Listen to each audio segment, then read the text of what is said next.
जय जवाहर, हमारे छत्तीसगढ़ देख रहे हैं आप। मैं हूं आशीष त्रिपाठी आपके साथ। और बिलासपुर निकाय चुनाव में वोटर्स को लुभाने की कोशिश का आरोप बीजेपी पार्षद प्रत्याशी श्याम कार्तिक पर लगा है और पैसे बांटने का आरोप इन पर लगा है। दरअसल यदुनंदन नगर की बीड़ी मजदूर कॉलोनी में रंगे हाथों पकड़ने का आरोप है। प्रत्याशी ने घबराकर लिफाफे को नाले में फेंक दिया। घटना का वीडियो सोशल मीडिया पर वायरल हो रहा है। चुनाव आयोग और पुलिस से शिकायत की तैयारी है। फिलहाल आपको बता दें कि बिलासपुर निकाय चुनाव में वोटर्स को लुभाने की कोशिश का आरोप है। बीजेपी पार्षद प्रत्याशी श्याम कार्तिक पर पैसे बांटने का आरोप है। और यदुनंदन नगर की बीड़ी मजदूर कॉलोनी में रंगे हाथों पकड़ने का आरोप लगा। प्रत्याशी ने घबराकर लिफाफे को नाले में फेंक दिया। उमेश मौर्य हमारे सहयोगी इस वक्त हमारे साथ जुड़ गए, बात करेंगे उनसे। क्या ये लिफाफों में रखकर देने की कोशिश हो रही थी? आशीष जी, देखिए, चुनाव का अंतिम क्षण है। मतदान करने के लिए महज कुछ देर बाकी है।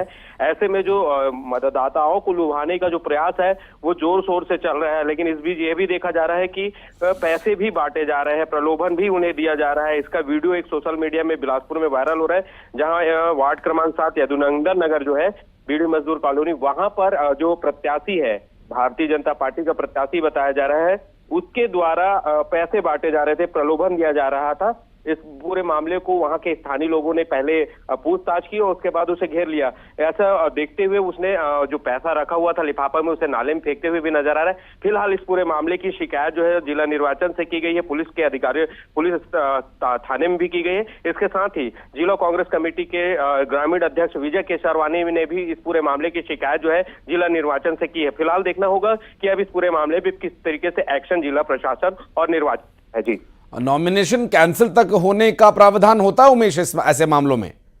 निश्चित रूप से अगर ये पूरा मामला अगर संज्ञान में लिया जाता है, इस पे जांच की जाती है, तो निश्चित रूप से ये जो आप बात कह रहे हैं वो भी हो सकता है। लेकिन अब ये पूरा मामला जांच का विषय है। निर्वाचन आयोग के हाथ में है सारी चीजें। वो किस तरीके से इस पूरे मामले को लेता है, किस तरीके से जांच करता है, ये देखने वाली बात होगी। विपक्षी दलों की तरफ से किसी तरह की प्रतिक्रिया आ रही है?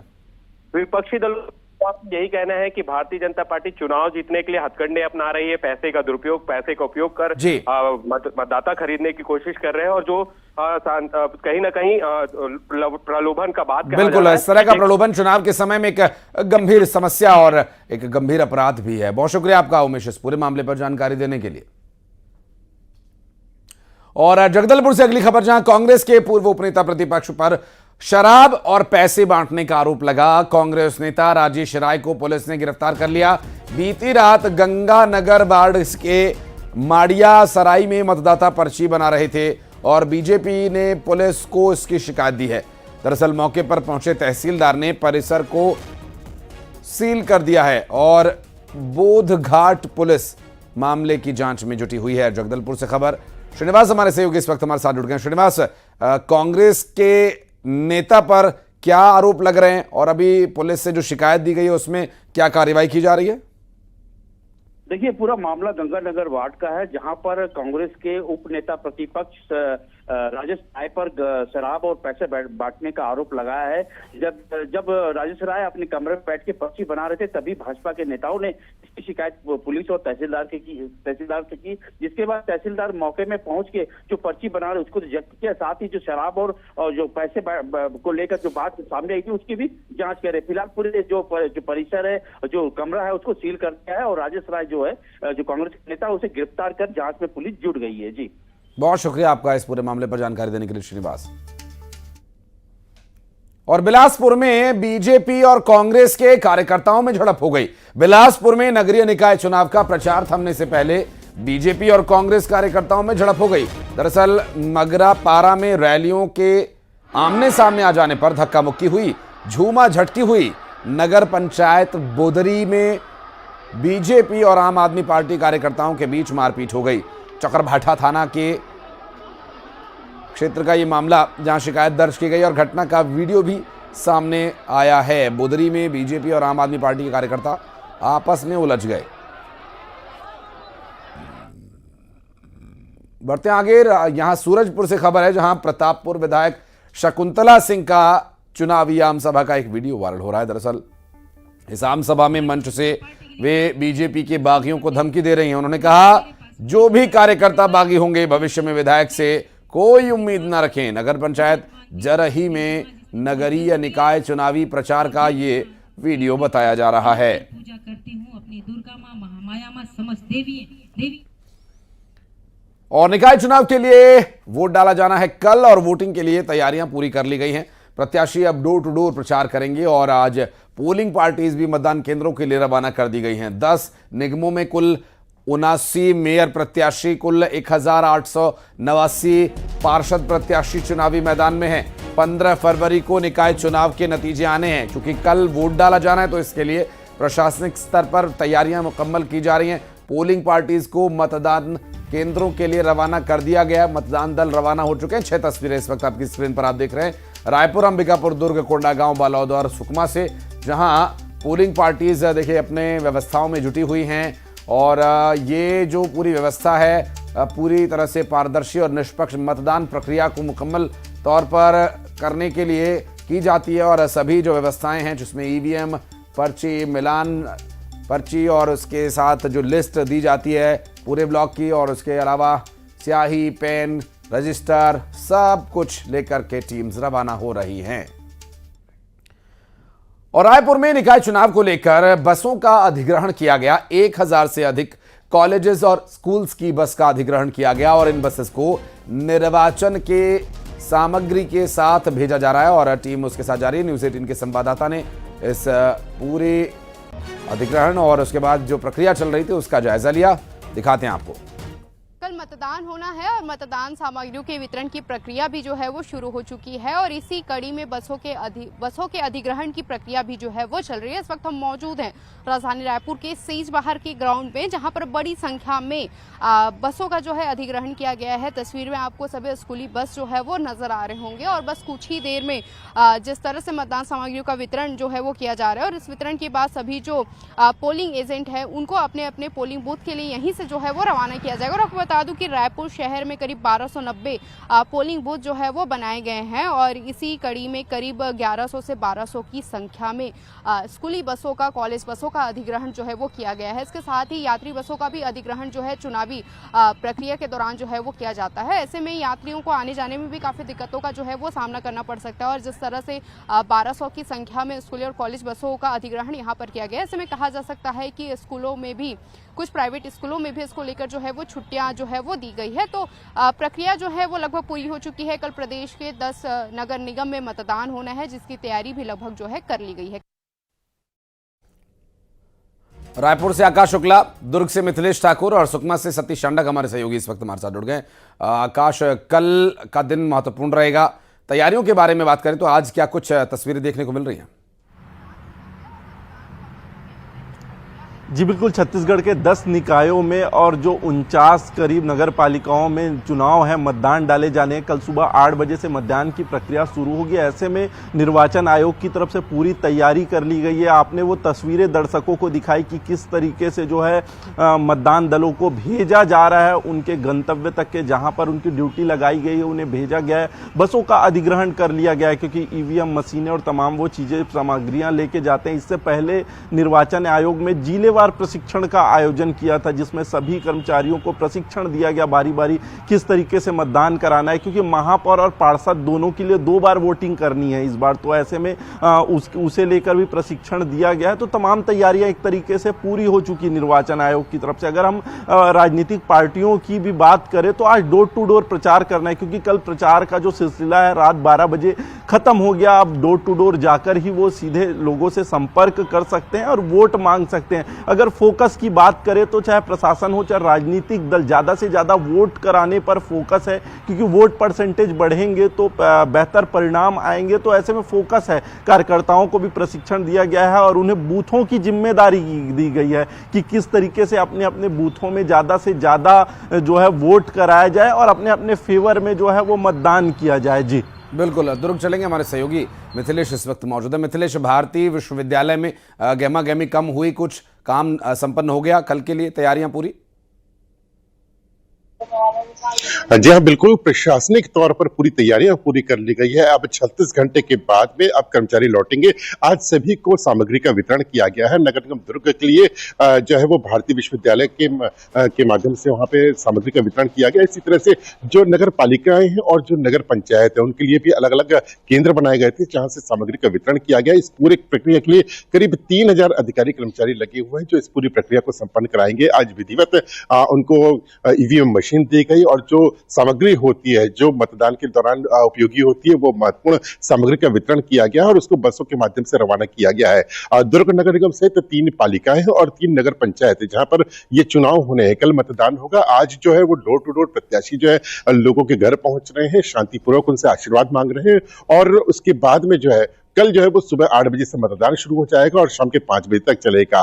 प्रशासन ने कोशिश किया था, पहले भी जो कोशिश किया था, इस बार भी कोशिश किया है कि मतदान का जो प्रतिशत है वो किस तरह से बढ़ सके, इसके लिए प्रयास किए गए थे। उम्मीद ये की जा रही है कि जो प्रतिशत पिछले बार रहा था उससे काफी अधिक इस बार जो है मतदान का प्रतिशत बढ़ेगा। और साथ ही जो पुलिस प्रशासन की बात की जाए तो पुलिस प्रशासन भी पूरी तरह से चौकन्ना है। किसी भी रूप से कोई भी गलत चीजें का वितरण नहीं रोकने के लिए पुलिस प्रबंधन अलग अलग टीमें लगाया है और करीब 1000 पुलिस के अधिकारी और जवान चारों ओर शहर में पैनी निगाहें बरते हुए हैं। तो कुल मिलाकर सभी तरह से जो है तैयारियां पूर्ण कर ली गई हैं। कल सुबह 8 बजे से शाम के 5 बजे तक मतदान होगा। जी स्वाभाविक है। और सुकमा जैसे जिले में जहां पर कुछ दूर दराज की जगह भी हैं और कुछ शहरी क्षेत्र भी हैं, सतीश, यहाँ पर क्या व्यवस्थाएं रहेंगी?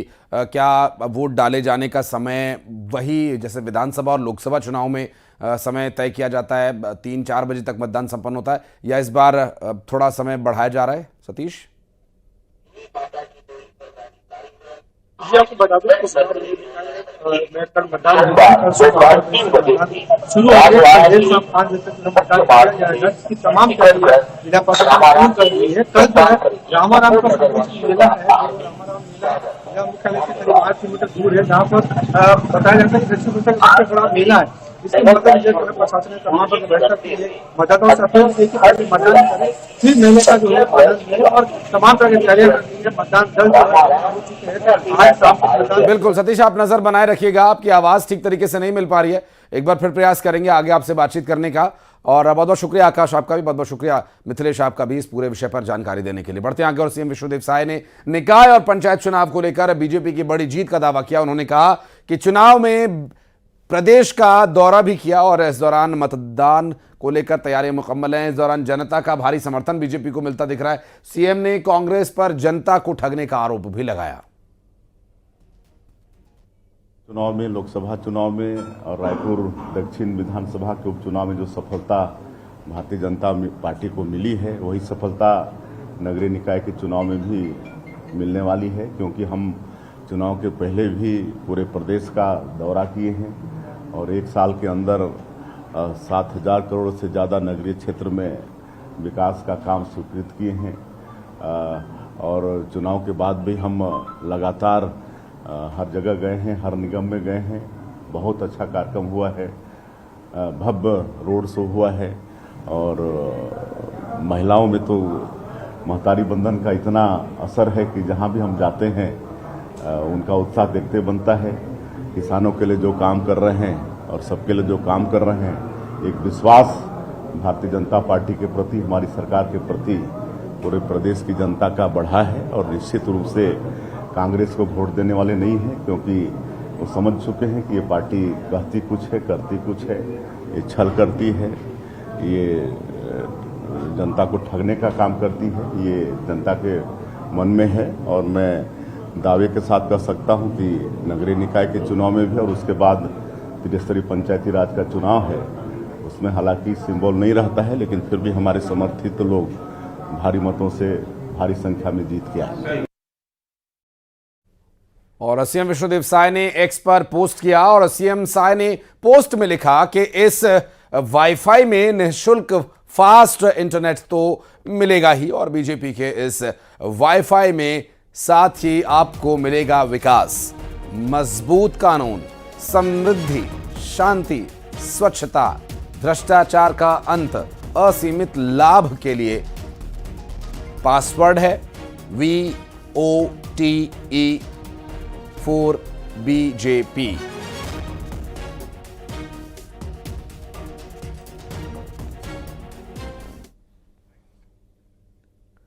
और नगर निगम चुनाव से पहले रायपुर के पूर्व मेयर एजाज ढेबर की मुश्किलें बढ़ सकती हैं। शराब घोटाला मामले में एसीबी और यूडब्ल्यू ने एजाज ढेबर को नोटिस भेजा है। जनवरी 2024 में एफआईआर दर्ज हुई थी। आईएएस अनिल टुटेजा और एपी त्रिपाठी और अनवर ढेबर के जरिए शराब घोटाले का आरोप लगाया गया और जांच में मिले तथ्य के आधार पर एजाज ढेबर और उनके करीबी रिश्तेदारों को पूछताछ के लिए नोटिस भेजा गया और करीब 2000 करोड़ रुपए का यह शराब घोटाला है। शराब घोटाले के कई आरोपी अभी भी जेल में ही बंद हैं और ऐसे में चुनावों के बीच एजाज ढेबर के लिए मुश्किलें, और इस मुश्किल की घड़ी में ढेबर का क्या कदम होता है देखना होगा। एसीबी और यूडब्ल्यू ने नोटिस भेजा है, जवाब देना होगा।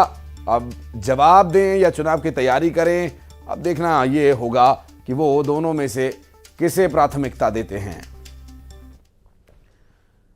और जांजगीर चांपा में प्रत्याशी के लिए समर्थकों में अलग ही एक दीवानगी है।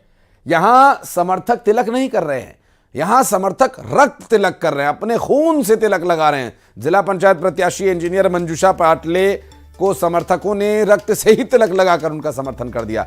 इंजीनियर मंजूषा पाटले जिले के क्षेत्र के क्रमांक 12 से प्रत्याशी और चुनाव प्रचार के दौरान रक्त तिलक लगाए जाने का वीडियो भी काफी वायरल हो रहा है। इंजीनियर मंजूषा पाटले दुर्गा वाहिनी की प्रदेश संयोजिका भी हैं।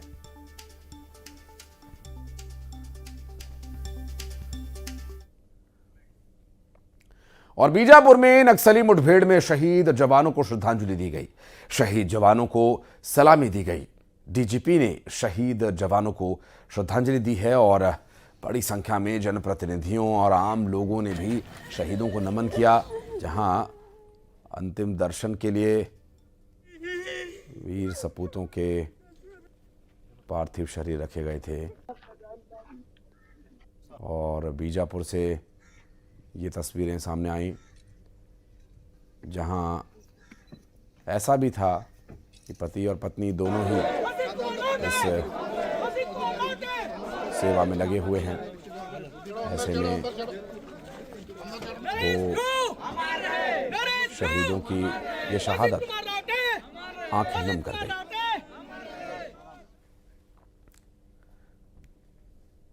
और नक्सलियों के आराम के अब बस्तर में कोई जगह नहीं, यह कहना है डीजीपी अरुण देव गौतम का। शहीदों की श्रद्धांजलि सभा में शामिल हुए डीजीपी ने कहा कि यह मुठभेड़ वाला इलाका काफी मुश्किल भरा था।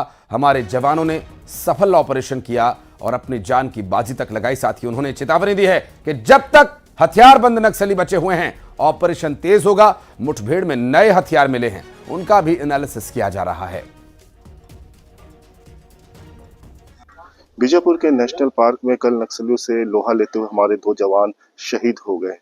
नरेश कुमार ध्रुव और वसील कुमार रावटे का पार्थिव देह इस वक्त बीजापुर पुलिस लाइन में ही मौजूद है। आप मेरे पीछे देख सकते हैं जो शहीद जवान है, दोनों शहीद जवानों को श्रद्धांजलि अर्पित की जा रही है। नम आंखों से श्रद्धांजलि देने के लिए यहाँ छत्तीसगढ़ राज्य के डीजीपी अरुण गौतम भी पहुंचे हुए। इसके अलावा पुलिस के आला अधिकारी भी यहाँ मौजूद है, जनप्रतिनिधि भी मौजूद है।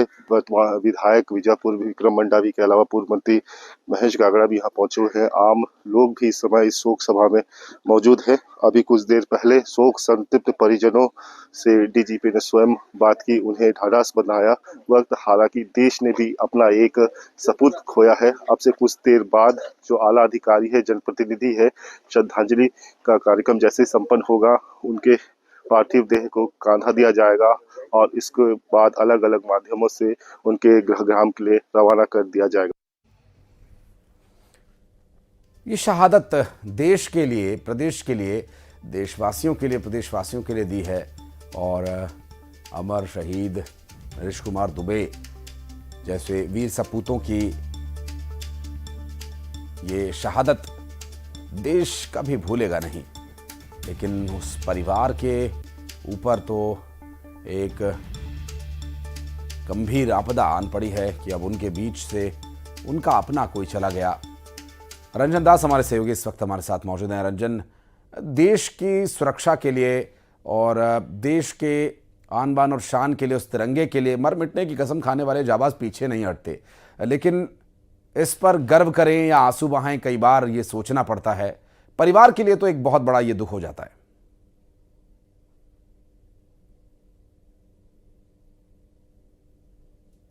पर कहीं ना कहीं पहाड़ ही दुखों का पहाड़ टूट पड़ता है जब किसी का संतान इस दुनिया से विदा हो जाता है, किसी बच्चे के सिर से पिता का साया उड़ जाता है। हालांकि बस्तर में ये तस्वीर कोई नहीं है। इससे पहले बस्तर में नक्सलियों द्वारा खेली गई खून की होली में हमने सैकड़ों जवानों की शहादत को देखा और इसी तरह बिलखते परिजनों को देखा है। लेकिन इस पर गर्व भी करना होगा कि इन्हीं जवानों के रक्त लहू के बूते आज बस्तर में एक बार फिर शांति बहाली की ओर बस्तर बढ़ रहा है और कहीं न कहीं नक्सलवाद का जो काला साया बस्तर से धीरे धीरे हट भी रहा है। बहुत शुक्रिया आपका इस पूरे मामले पर जानकारी देने के लिए रंजन।